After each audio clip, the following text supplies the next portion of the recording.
This is CounselCast, part of the Legal Talk Network, and I'm your host, Karin Conroy. When you face a complex case outside your expertise, you bring in a co-counsel for next-level results. When you want to engage, expand, and elevate your firm, you bring in a marketing co-counsel. In this podcast, I bring in marketing experts who each answer one big question to help your firm achieve more. Here's today's guest. Hey y'all, I'm Tyler Pigott from Lone Fir Creative.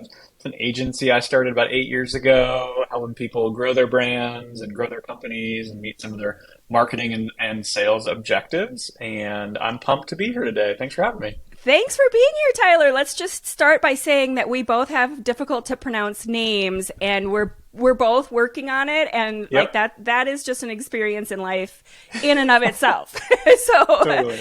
thank you for being here with your difficult to pronounce name. Or it's not even difficult, it's just that people get it wrong. Like Karin I mean, I like to just wait to see what people come up with. Like, Yes. there's a lot of creativity, and some people have a hard time sounding out words, and this one doesn't make sense either. So, Well, so what nationality is your last name? well, technically, like going way back, it's French, and it was Okay. Peugeot. And then Okay. I don't know the whole story, but somehow like there is Peugeots that are on the East Coast, and then Pigott went to the West Coast, and I'm on the West Okay. Coast, and somehow someone decided they didn't want to be Pigott. Makes sense, I suppose. But Right. then it got changed to Pigott. So Okay.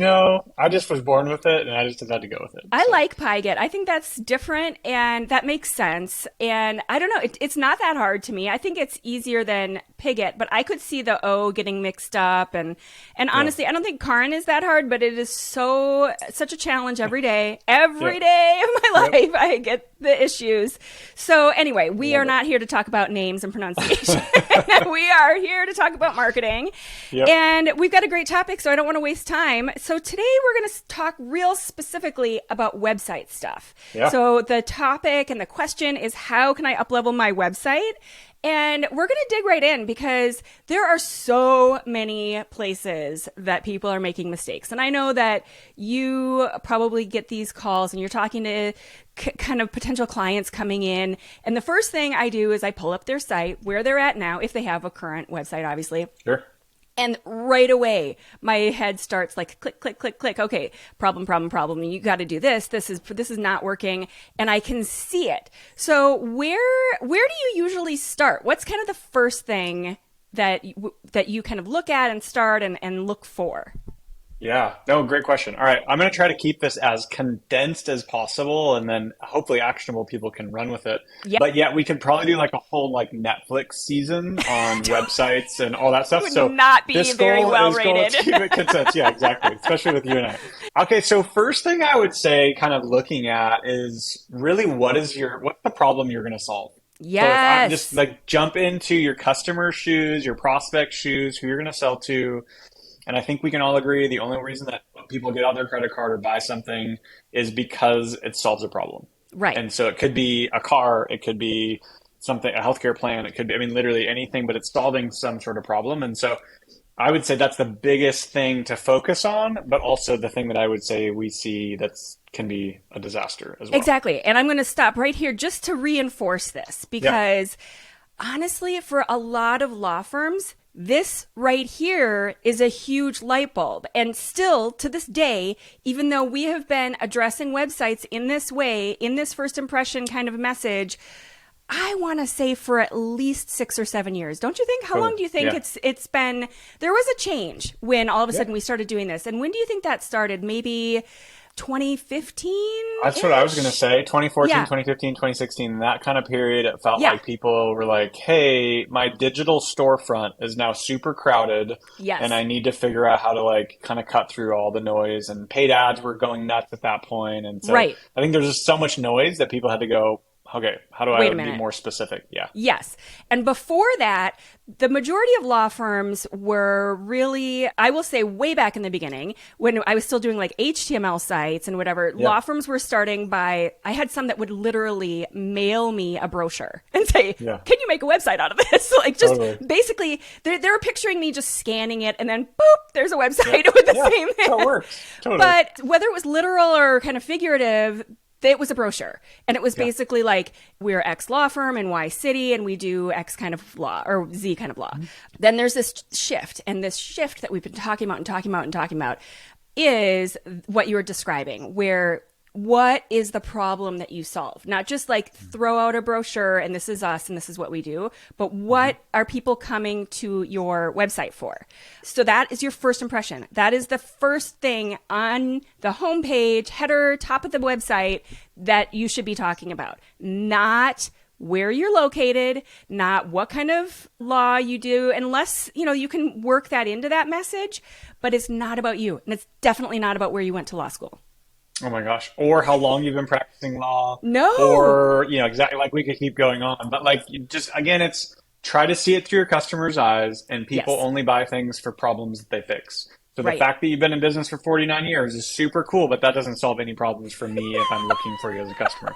So I know we're kind of laughing and poking fun, But it's so but true. it is a real scenario, and it's so hard because oftentimes as the seller or the business owner or the lawyer or the whoever, that's like a cool thing. Like, oh my Right. word, are you kidding me? You've been Yeah. practicing law for that long, or you have all of these certifications, or.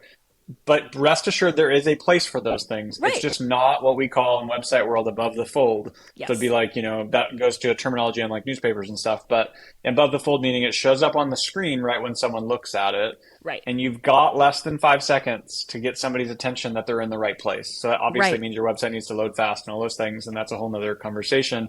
But just centering it on a clear, concise message. I said concise strategically. Yeah. It does need to be really short so that people can run with it really quickly. And reality is what you're trying to do with most things, and I think specifically in kind of the legal profession, is that you really I don't always need a lawyer. Like I don't always need one sitting there down the street. I don't need one sitting in my living room. Oh gosh. But no. when I need one, I need one, Yes. And yes. so a lot of it, what you're trying to do is just make an impression. Like, okay, I was just in a car accident, or my friend was, or my family member was, and I need to recall okay, this is the person I'm going to call because I saw their message somewhere. And Exactly. that's hard, because oftentimes people just go, oh, they're at the cash register, they're ready to buy. That's almost, it's a rarity when that's the case if Yeah. you're going to convert business that fast, especially in this profession. But Exactly. that's just the concept of trying to get in people's shoes. So. And let's just talk for a minute about where that need for talking about the 49 years of business comes from, because at the end of the day, this is your ego, right? Yeah. And like you said, we're not going to take it away. I know that may feel like a little security blanket. We're not going to just, throw that thing away. It will appear on the site in other places, but where it's appropriate. And it's like building this relationship where the first impression, you don't want to lead with, hey, let's get married. Totally. That's weird. And so you don't want to lead with, hey, let me tell you all about myself and where I went to school and how many years I've been in business. Yeah. The first thing, if you really are trying to make that impression when you're building a relationship, is tell me what you need. Like, tell me why you're here. Tell me about you. And so you're trying to convey that kind of a interaction when you don't actually have an interaction. You're, just kind of putting up a message. So, try to recognize that some of those needs and those things that you're pushing for that we're talking about, they're coming from your ego, and you have to take your ego out of it in order for this to work. So, all right. So the next question I have, because this kind of leads right into there, like where things are working and not working. We get this a lot. I'm sure you do too, where people come in and they're like, the website is pointless. It doesn't work. It doesn't do anything. And so what are some of these mistakes that people are making where let's just kind of, I guess maybe I was going to say focus on the homepage, but it doesn't have to be, but where that leads to the website not working. Obviously the message, if your message is not resonating, but there's so many other places where it leads to you believing that the website is pointless. Yeah. Yeah. Okay. Two things. So first one is too many options. Yes. And so if you go to somebody's website, and like if I'm like searching things and I go to that top navigation and there's 5 options to choose from, hey, way to go. But then I hover over one of them or I click it and it's a drop down and there's 22 things, 22 times 5, all of a sudden you're saying, hey, make a decision where you want to go. Work one size fits all, da, da, da. No, no way. Right. There's actually science out at this point that says if you show more than 3 options, It's either 3 or 4 options. I can't remember when it totally drops off, but after 3 options, it drops by about 25% chance that someone is going to actually take an action Yep. because they're just overwhelmed. They're not sure what to choose. Yeah. And so I love the testing this because I love looking at like, I don't know if you've been to like an In-N-Out, which is a fast food burger joint. Oh yeah. Well, one of the reasons they're crazy successful. If you've been to their you're into their restaurants, their menu's like 5 things, maybe. Yep. Yeah. And so, but there's always a line out the door. Well, Right. because it's so easy versus if I go to whatever XYZ, I'm not going to throw anybody under the bus from a Cheesecake fast food Factory. chain. Yeah, sure. Oh my gosh. And there's like 30 pages and they're all laminated. And I almost sit down and I go, just pick something for me and here's the menu back. Like I don't. Exactly. Yeah. It's a project. I don't need another project today. I'm here just to eat. Totally. Yes. I'm going to go way deep into the history of Seth Godin. Did you ever see the book, The Purple Fez, I think it's called? This was way back. This was like 20 plus years ago, maybe. It is. Like, it is. Yeah. So this idea, I want to say this goes back into the HTML website page idea as well. But the basic idea is imagine... That's Purple Cow. The Purple Cow. Is it? Okay. Isn't it? There's something about a fez. Maybe I think I'm mixing 2 books up. But the idea is that you want to imagine your website visitors as a monkey, and not in a derogatory way, Sure. but just that they are a monkey. They've got this really kind of ADHD rapid brain, and you want to give them one banana on every single page. That's it. Because if they have a pile of bananas, they're going to start throwing the bananas against the wall. They're going to do all kinds of things with the bananas that you're not wanting them to do. You want them to do one thing. And this is sometimes tricky, especially when we are working with like bigger firms, because they're like, we have 17 practice areas and we have all these different people with different interests that want all this traffic. So you have to be strategic about it, but you want to pick one banana on each page for your monkeys to kind of pay attention to. And beyond that, you're risking decision fatigue, you're risking overwhelm, and you're basically risking them just going to a more simplified, better done website. So highly recommend the Seth Godin book, whatever it may be called. Highly recommend that book. I would also say the other kind of concept to that is again, putting yourself into your customer's shoes. Yeah. Because I would argue, like we've worked with several law firms at this point, some big, some small. And I would argue oftentimes the larger firms that do have those 17 areas of practice and 300 lawyers and whatnot, that most people reaching out don't know where they need to go. Like they don't quite know which area of practice. Is this family? Is this estate? There's so many different options usually. Right. And by giving me all those options, you're just going, oh, this person's smart enough. They know. Right. Well, I'm not saying people are dumb. I'm just saying most of the time, again, back to do you need a lawyer every day? No. You need one when you need one. And I don't know 100% which person I should talk to or area of focus I should talk to. Exactly. And so that becomes help me choose and control what we call the customer journey. Yes. And the buyer journey. So you need to think through what that looks like, and your website's a huge piece of it. Yeah. But going back to just simplicity, what you want me to do, control what you want me to do. If you think about, everyone's probably been to like an IKEA. So if you IKEA, it's a furniture display, huge store, huge factory, huge store. They make their own furniture. But when you walk into one, and meatballs, and Swedish meatballs, exactly. But if you walk into one, they control your entire experience. Yeah. You don't get to walk in and go, you don't get to walk in and go, I'm walking straight to couches. That's very rare. Yeah. You're literally walking through set up rooms, desks and kitchens, and you're moving, and they're controlling your journey for a specific reason. Exactly. And usually it's because if you go in there first, it's because everything you're seeing in the first market's bedrooms. Because most people go to their store to buy mattresses, nightstands, art, things that are going in the bedroom. And sometimes that changes based on, maybe their theory, their research. But think about that same thing for your website. What is it that people are coming to your website for? Yep. And then control that journey. And it's okay that you have 17 areas of focus or focus in your law practice, but I don't need to know what all of those are right from the gate. Because again, you're trying to give me my bite size, get me to scroll. So go, okay, this is the problem you solved for me. Okay, I'm interested. I have that problem. Now get me to scroll to the next section and the next section. And just kind of looking at it that way often helps.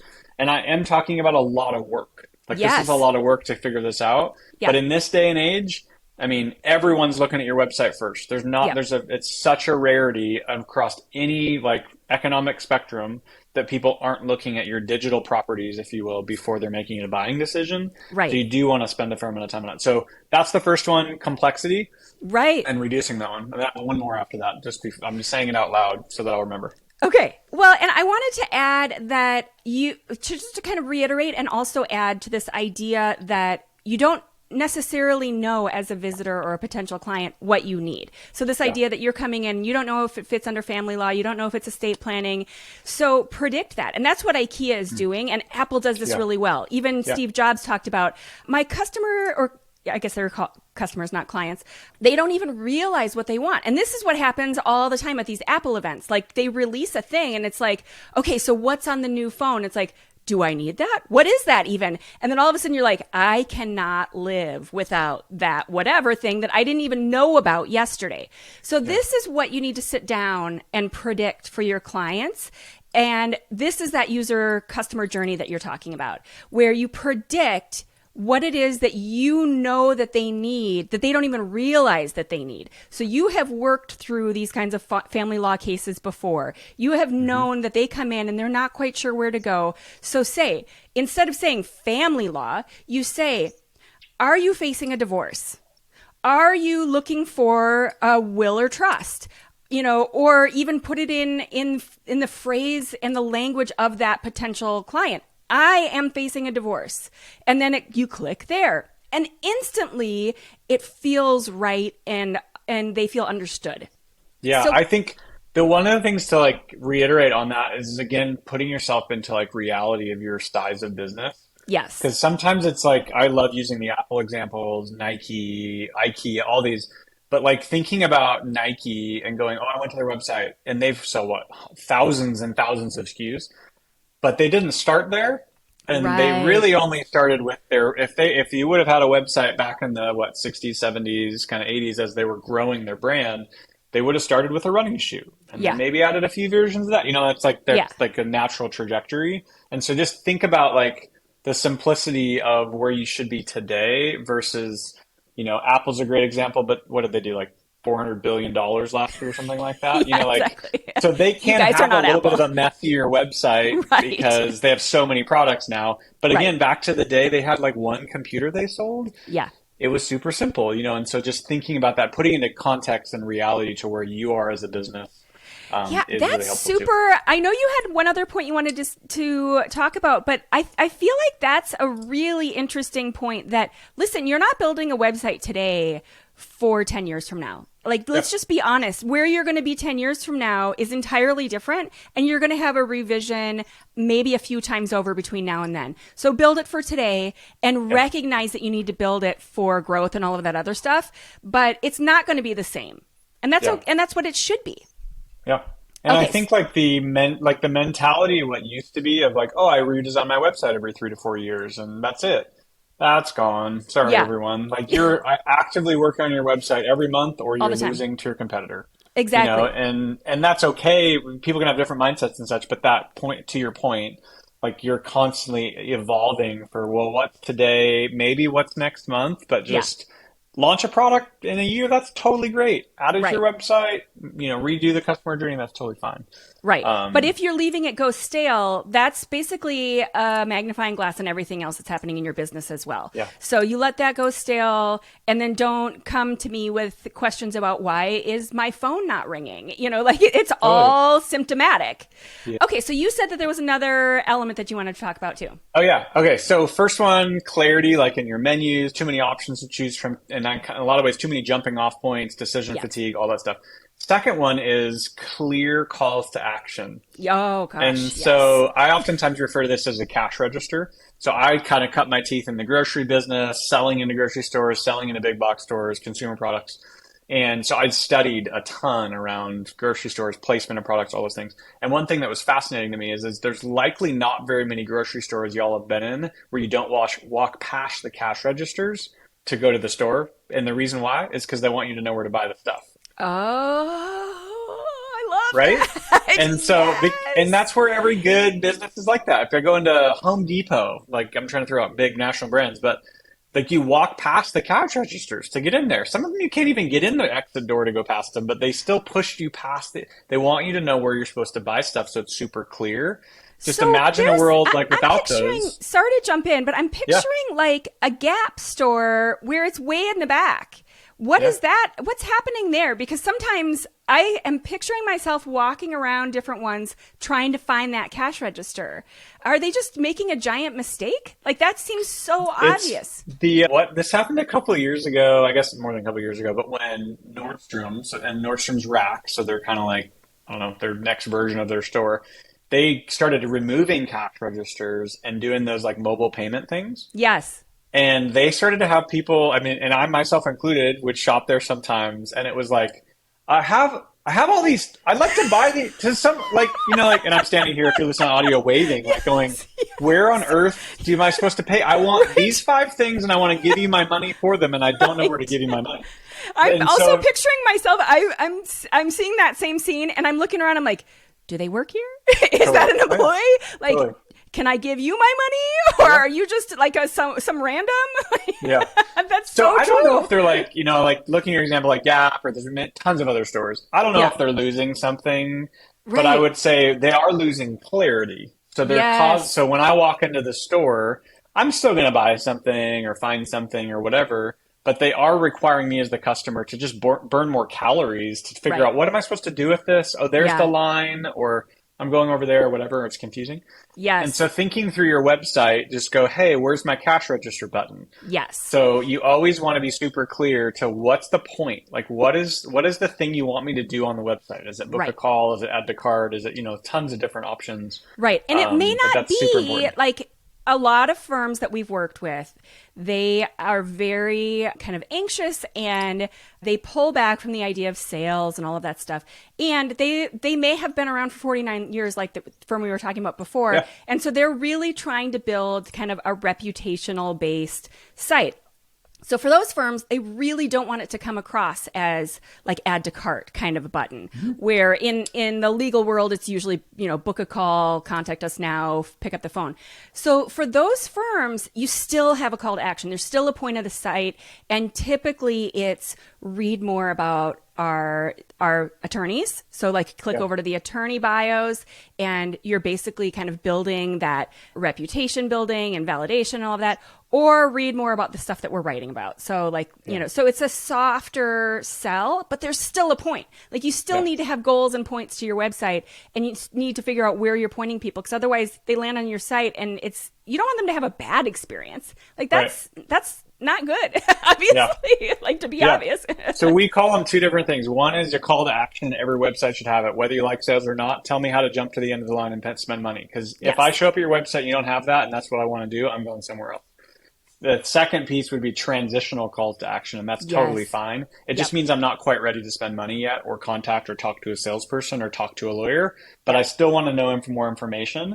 And so Yep. that's where it's going to be learn more about the lawyers or read more about this thing or, our blog or content we're creating or videos or whatever. There's tons of different variations for secondary calls to action or transitional calls.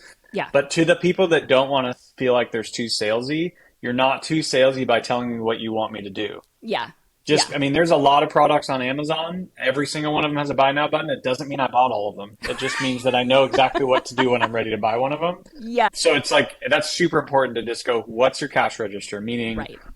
ultimately, what's the thing you want me to do? And that's Yes. probably contact us in a law firm sense or Exactly. with big firms. Yeah. Yeah. Oh, the I love this idea of the cash register. The version for Seth Godin would be the banana. So whatever Yep. works for Totally. your memory Yeah. device, you go with that. So Yep. let's talk about the benefits. Last topic I want to talk about before the book review. Let's talk about the Yeah. benefits of a redesign. So this is a question I get a lot too. Like we have a website, it's there, it's functioning. Why? What's the point? Yeah. Yeah. Like it's really funny because one of the things, so we did this, we instigated or instituted this a while ago, and then we call it a website strategy or website blueprint. Yeah. And we do that before every project. And one of the things that we're doing is we're going in and looking at analytics, points of entry, keywords, you doing heat mapping, user recordings, all sorts of things to figure out, is there opportunities? Because Yes. sometimes, like that's the worst thing is if you did a redesign and it was like, hey, we get 10 clicks a month or 10 calls a month or a week, with our old site, and then you redesign it, fast forward 6 months, we're still getting 6 calls a week or 10 calls a week, or like, Or that less. sucks. Like, Yeah, right. there's no point. Yeah. And so sometimes, like, there isn't a reason to do a redesign. Oftentimes, marketing agencies want you to redesign because, hey, I did your website 2 years ago. I want you to, could you redo that so that I could get paid again? Like, and I Right. totally get that because I I'm want to go on on that vacation. side. Yeah. Right. But I would say, like, a redesign, it's again back to, like, it's your storefront. It's the Yeah. reason why you have a website. If you think about every time I go past a storefront, if you're like, hey, I'm walking down the street and I walk the same route every day, everybody notices when the store changed their design or changed their mannequins or their clothing or their thing that was out front, or they painted their windows different or changed a sign or put one of those crazy flapping clown things, deals out front, right? Everybody Yeah. notices that. Yeah. And so there is a variation to where on the digital space, if you redesign things, it's almost like it's a facelift or it's a Yeah. refresh, right? Yes. And there is a point to that because it's another reason that you get people to pay attention to you. Yeah. There's also other reasons too. Hey, maybe you launched a product, you did a brand redesign, maybe you partnered or merged or anything like that. There's lots of reasons for those types of things. Yeah. But I think a lot of it's to think through your website differently sometimes. Like Yeah. all the things we've been talking about, if you're like, man, I can't even put a check mark next to any of those. Well, then it probably is time for you to redesign, rethink through how your web page works and functions and options and jumping off points. And so sometimes that's just, part of running a business as you get better at it and wrestle with the complexity of what you sell and make it simpler and simpler and simpler. Yes. Sometimes you need to do that with your messaging or your website or your digital properties or marketing kind of assets. Well, and as you at the work same with time. clients, you should be learning new things about what they Yeah. need, understanding it, from one level to the next. When you first started your firm or even a few years ago, maybe you were kind of addressing things in a different way. But the other thing I wanted to kind of point out and reiterate that you mentioned at the beginning of this topic is that you start with all of these audits. You start with, taking all these baseline measurements so that you can, first of all, evaluate whether it's necessary. Yeah. So sometimes it may not be necessary. Very rarely do I find that. I'm sure for you too. Like if it's been less than a year, those are the times when I'm like, if it was done okay, maybe we can just do some cosmetic things, make a few changes here. But if it's been more than a couple years, there's probably a lot of things that we could look at that you're doing differently, and we can implement those and whatever the case might be. But also, there's probably some performance issues. There could be some security issues. There could be who knows what. So we need to do all those audits, dig in, see what's happening on the site so that we can measure what those changes are. So if you're thinking about that, I really reinforce that point a lot, is make sure you know where you're starting so that you can know whether it was worth it in the end and that, you got your money's worth. Yeah. Okay. I'll add one more thing Yes. too. Yeah. So if people are listening and saying, "Oh, I probably should think about doing that. I want to hire someone," make sure they are doing some variation of an audit for the Yes. specific purposes of you don't want to ever lose anything. Right. So if you redesign a website and all of a sudden your traffic tanks, probably whoever redesigned it didn't take into account that you actually ranked for a bunch of search engine terms or links were, they're not redoing links based on, forwarding or whatnot. Like, right. Just make sure that they're paying attention to the asset you've already built, because you have built something that has value. It might be little value, it might be a lot, somewhere in between. Right. But that's something to look through to make sure people are capturing that too and being able to integrate that as they're building the new property. Well, and at the end of the day, their websites are really complicated, and not everybody knows how to do every part of it. And depending on how it was originally built, the short version of what I'm saying is there's a lot of places where things can break.